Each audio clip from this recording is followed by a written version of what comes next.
Monsieur le ministre d'État, Monsieur le Président de l'Assemblée nationale, Monsieur le Président de la Haute Cour constitutionnelle, Monsieur le Président de la Sénat, ceux qui étaient déjà présents à la réception de la journée de l'unité allemande l'année dernière ont sûrement constaté un changement.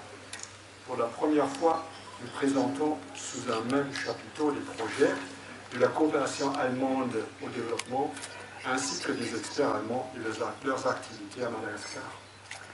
L'Allemagne, avec la reprise des relations diplomatiques l'année dernière, avait promis une extension substantielle de sa coopération au développement de Madagascar. Elle tient ses promesses. Profitez de cette occasion pour faire connaissance avec les organisations et les projets de la coopération allemande au développement et avec nos experts.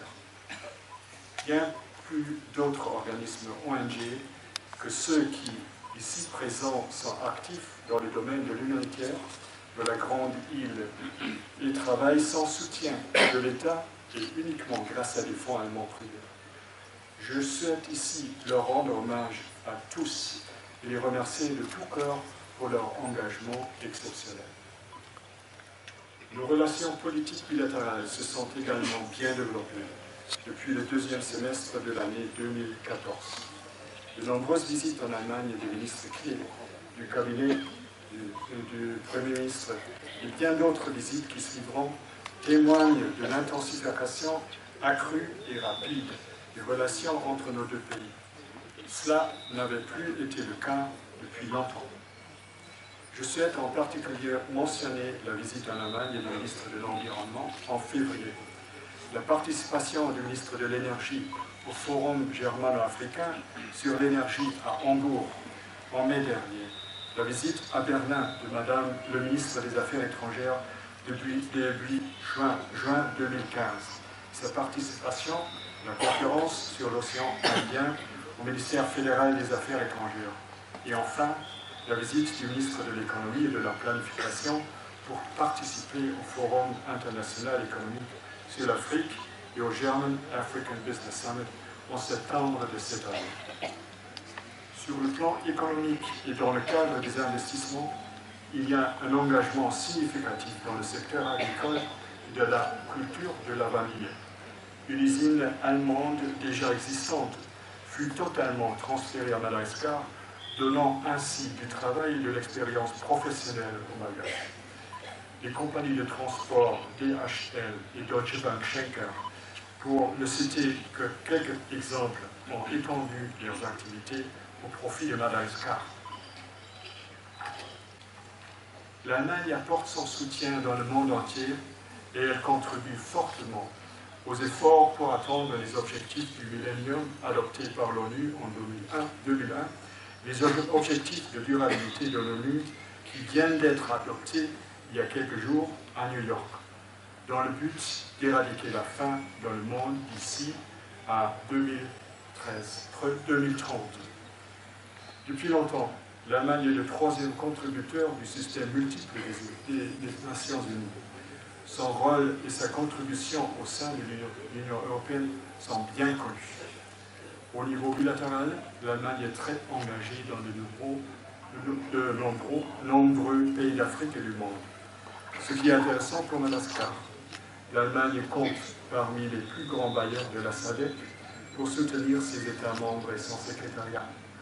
Elle soutient à travers l'Union européenne la Commission de l'océan Indien à hauteur de 80%. Lors de la célébration de notre fête nationale en 2014, j'avais déjà expliqué le rôle global que joue l'Allemagne aujourd'hui.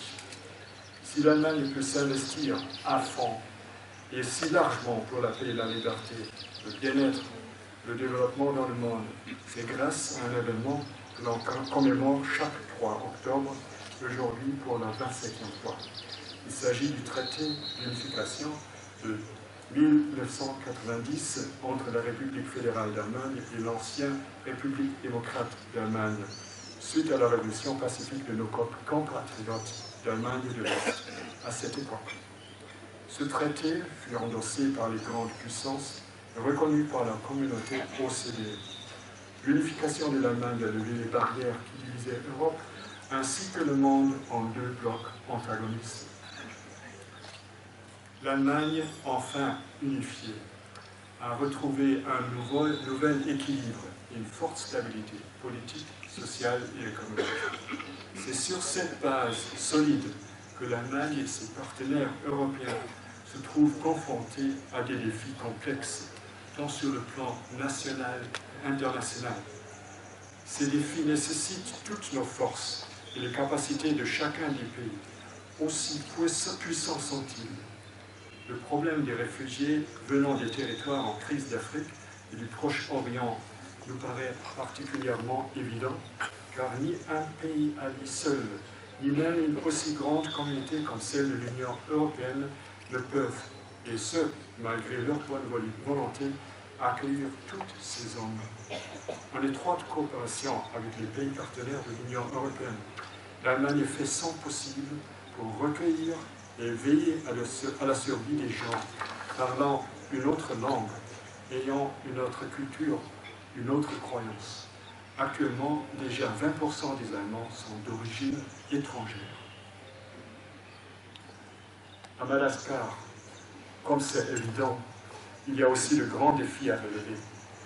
L'Allemagne est tout à fait disposée à coopérer avec la Grande Île pour le droit de ses citoyens au travail et à l'éducation, à la santé, à une meilleure nutrition, pour un environnement sain, pour une politique et une administration basée sur le concept de la démocratie, de l'état de droit, et pour un gouvernement qui travaille dans le souci de protéger les droits et le bien-être des Malgaches.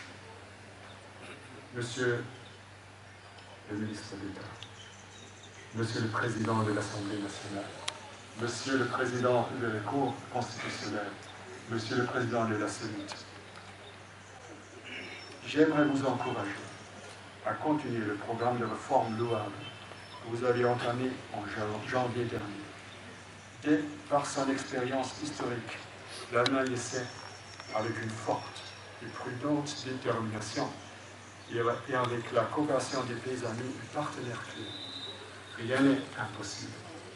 Je vous remercie de votre aimable